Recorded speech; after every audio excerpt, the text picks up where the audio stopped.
hospital bed stood in the living room, adjacent to the large picture window. The patient's wife wanted the man to be able to enjoy the view of the outside world. That was a fantasy. Connor Braxton wasn't aware that the window was even there. He hadn't been aware of anything since his skull was struck at 55 miles an hour by the windshield of the car that hit him while he'd been jogging 4 years earlier. Today, the curtains on the window were closed, and that was unusual for this time of day. Very unusual. Connor's loving wife never closed the curtains except at night. She wanted the natural light to shine in. She thought it was appealing, and this was one of the dozen little things she did, hoping it would bring Connor back to consciousness. It didn't matter what the physicians, therapists, and family members told her. She wouldn't give up. Her Connor wasn't gone. He'd be back, and that was a delusion she had lived in for the last 4 years. It was 1:30 in the afternoon, and a young woman clipped a small pulse oximeter to Connor's left index finger. The device started responding immediately, indicating his heart rate was 84 beats per minute, and oxygen saturation was 96%. Very normal. Moving to the head of the bed, she held in her hand the mask she removed from the bag valve mask device. This device was typically used in attempts to resuscitate someone who wasn't breathing. Today, its purpose was quite different. Attached to the mask was a 6-inch length of blue corrugated medical tubing.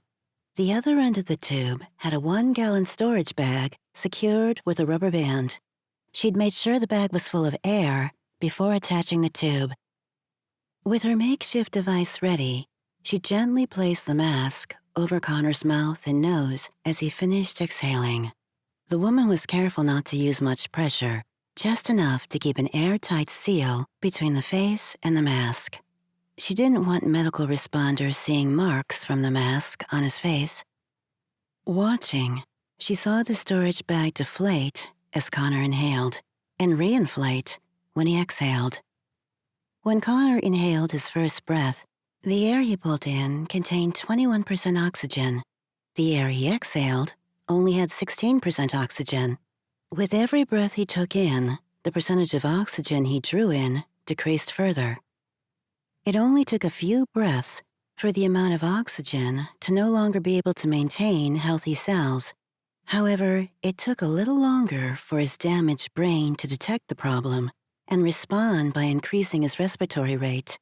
The faster breathing only sped up the consumption of the rapidly dwindling amount of oxygen. The woman glanced at the pulse oximeter.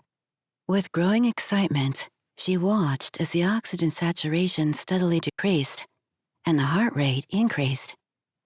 As her own pulse rate increased, she was aware of her grip tightening on the mask, and she forced herself to relax a little. She knew the signs of oxygen deprivation, but it was difficult to assess them on someone in a persistent vegetative state. However, the color changes, starting in the lips, were noticeable through the transparent mask. At this point, his oxygen saturation was only 62% and still falling, and his heart rate was up to 130 beats per minute. If the assassin took the mask off his face, everything would return to normal relatively soon. But the mask didn't come off. Instead, she prepared herself for the inevitable. After another minute, a seizure started. This is what she'd been concerned with. The seizure developed as the brain was deprived of oxygen. Her concern was if she'd be able to keep the mask on, using minimal pressure during the thrashing. Fortunately, the seizure activity was minimal.